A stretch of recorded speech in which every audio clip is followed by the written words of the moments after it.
میرے پیارے مسلمان بھائیوں، میرا پورا ویڈیو لاسٹ تک دیکھیں تاکہ یہ آپ کو معلوم چلے کہ ہم جو نماز پڑھتے ہیں ہماری نماز صحیح ہو رہی ہے یا نہیں ہو رہی ہے۔ ہمارے اسلام کے اندر الگ الگ مسلک، الگ الگ فرقے بنے ہوئے ہیں اور الگ الگ فرقوں کی الگ الگ رائے ہے۔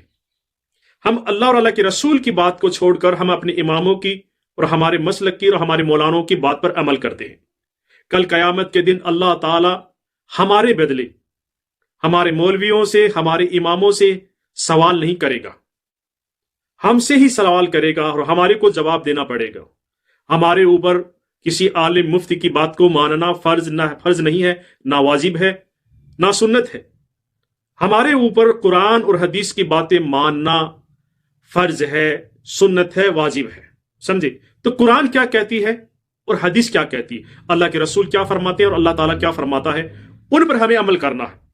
ہمارے کئی مولانا کہتے ہیں، الگ مسلک، سبھی مسلک والے اپنے اپنے مسلک والوں کو، کہ جب بھی امام کے پیچھے نماز پڑھا جائے تو صرف امام قرات کرے گا اور پیچھے جو نماز پڑھنے والے لوگ ہیں وہ قرات نہیں کریں گے، سورہ فاتحہ بھی نہیں پڑھیں گے۔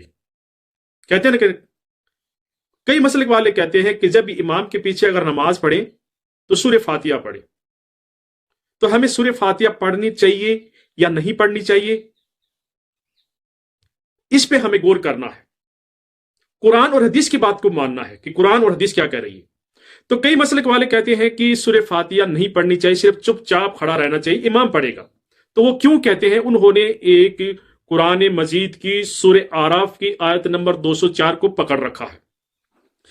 سورہ اعراف کی آیت نمبر 204 کے اندر لکھا ہے کہ جب بھی قرآن پڑھا جائے تو خاموشی سے سنو اور غور لگا کر سنو تاکہ تم پر رحم کیا جائے۔ اس آیت کو انہوں نے پکڑ رکھا ہے کہ اللہ تعالیٰ نے فرمایا کہ جب بھی قرآن پڑھا جائے تو چپ رہو، خاموش رہو۔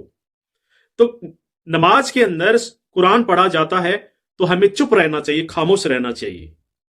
اس آیت کو انہوں نے پکڑ رکھا ہے، حالانکہ اللہ تعالیٰ نے نماز کے بارے میں نہیں فرمایا، قرآن کے بارے میں فرمایا ہے کہ جب بھی قرآن پڑھا جائے تو تم چپ رہو، خاموشی سے سنو۔ اور نماز اور قرآن الگ الگ ہے۔ نماز کے اندر بھی قرآن پڑھا جاتا ہے لیکن الگ ہے۔ مجھے یہ بتائیے کہ اللہ تعالیٰ بھول گیا تھا کیا نماز کے بارے میں بتانا؟ نماز اور قرآن تو الگ الگ اتری ہے۔ اللہ کے رسول صلی اللہ علیہ وسلم جب معراج میں گئے تو وہاں پر رسول صلی اللہ علیہ وسلم کو نماز دی گئی تھی، اور قرآن دنیا کے اندر رہتے ہوئے بھی نازل ہوئی اکثر کر کے، یعنی پوری قرآن دنیا میں رہتے ہوئے ان کے اوپر نازل ہوئی۔ جبرائیل علیہ السلام لے کر آئے پوری قرآن کو، اور رسول صلی اللہ علیہ وسلم کو پوری قرآن یاد کرائی ہے، اور نماز الگ ملی ہے۔ سمجھے؟ تو اس آیت کو انہوں نے پکڑ رکھا ہے۔ اب آئیے رسول صلی اللہ علیہ وسلم کیا فرماتے ہیں۔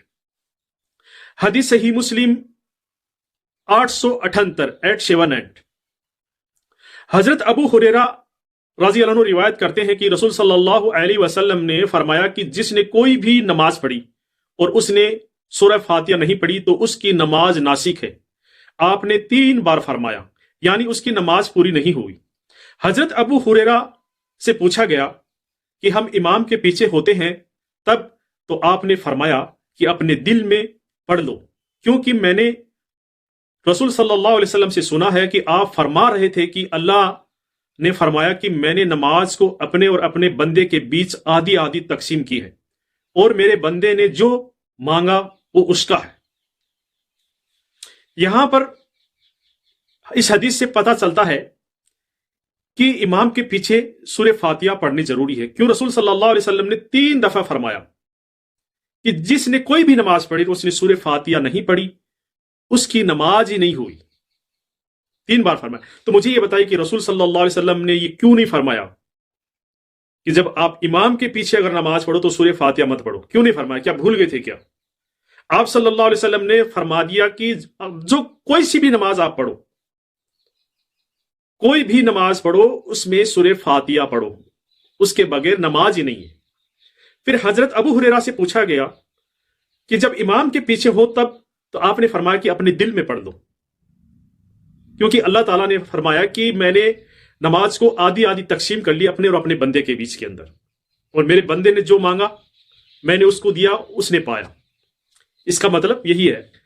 ٹھیک ہے، جو مانگا میرے بندے نے اس کا ہے. تو یہ حدیث صحیح مسلم کی ہے، یہ بھی بہترین حدیث ہے، یہ کوئی ضعیف حدیث نہیں ہے، اور نہ ہی رسول صلی اللہ علیہ وسلم اللہ اور اللہ کے قرآن کے خلاف کوئی مسئلہ اپنی امت کو نہیں بتایا. تو یہ بھی صحیح ہے، سمجھے. پھر آ جائیے حدیث صحیح بخاری اسلام کی، یہ بھی سب سے بہترین حدیث ہے. نمبر ہے 756. حضرت عبادہ بن سامت رضی اللہ عنہ سے روایت ہے کہ رسول کریم صلی اللہ علیہ وسلم نے فرمایا کہ جس شخص نے سورہ فاتحہ نہیں پڑھی اس کی نماز ہی نہیں. کیا رسول صلی اللہ علیہ وسلم قرآن کے خلاف اپنی امت کو کوئی مسئلہ بتا سکتے ہیں؟ کبھی نہیں بتا سکتے. اور کیا رسول صلی اللہ علیہ وسلم یہ چیز بھول سکتے ہیں کہ امام کے پیچھے ہو تو سورہ فاتحہ مت پڑھو یا پڑھنا چاہیے؟ کیا یہ کہنا بھول گئے تھے؟ اللہ کے رسول نے ہر نماز کے لیے فرمایا یہ کہ جس نے سورہ فاتحہ نہیں پڑھی اس کی نماز ہی نہیں. سمجھے. پھر آ جائیے حدیث ترمذی نمبر 311. رسول صلی اللہ علیہ وسلم نے فجر کی نماز پڑھائی، آپ پر قرات کرنا دشوار ہو گیا تھا. آپ نماز سے فارغ ہونے کے بعد آپ نے فرمایا کہ مجھے لگتا ہے آپ لوگ امام کے پیچھے قرات کرتے ہیں. ہم نے کہا جی ہاں، اللہ کی قسم ہم قرات کرتے ہیں. آپ نے فرمایا کہ تم ایسا نہ کیا کرو سوائے سورہ فاتحہ کی، اس لیے کہ جو اسے نہیں پڑھتا اس کی نماز ہی نہیں ہے. یہاں بالکل صاف حدیث سمجھ میں آ رہی ہے کہ رسول صلی اللہ علیہ وسلم کے پیچھے صحابہ نماز پڑھ رہے تھے اور رسول صلی اللہ علیہ وسلم بھی قرات کر رہے تھے، اور پیچھے صحابہ بھی کچھ قرات کرنے لگے، رسول صلی اللہ علیہ وسلم کے ساتھ بھی پڑھنے لگے، تو رسول صلی اللہ علیہ وسلم پر نماز پڑھانا قرات کرنا دشوار ہو گیا. پھر نماز سے فارغ ہونے کے بعد رسول صلی اللہ علیہ وسلم نے پوچھا کہ آپ میرے پیچھے قرات کر رہے تھے کیا؟ صحابہ نے پوچھا کہ اللہ کی قسم ہم قرات کر رہے تھے. تو رسول صلی اللہ علیہ وسلم نے فرما دیا کہ سوائے سورہ فاتحہ کے اور کچھ نہ پڑھو، کیونکہ سورہ فاتحہ پڑھنا، اور سورہ فاتحہ کے اس لیے کہ جو اسے نہیں پڑھتا اس کی نماز نہیں، جس نے سورہ فاتحہ نہیں پڑھی اس کی نماز ہی نہیں. تو میرے پیارے دوستو، اس بات کا دھیان رکھیں کہ یہاں پر حدیث صحیح بخاری اور مسلم اور ترمذی سے ہمیں یہ دلیل ملتی ہے کہ ہمیں امام کے پیچھے بھی ہو تو سورہ فاتحہ پڑھنی ضروری ہے.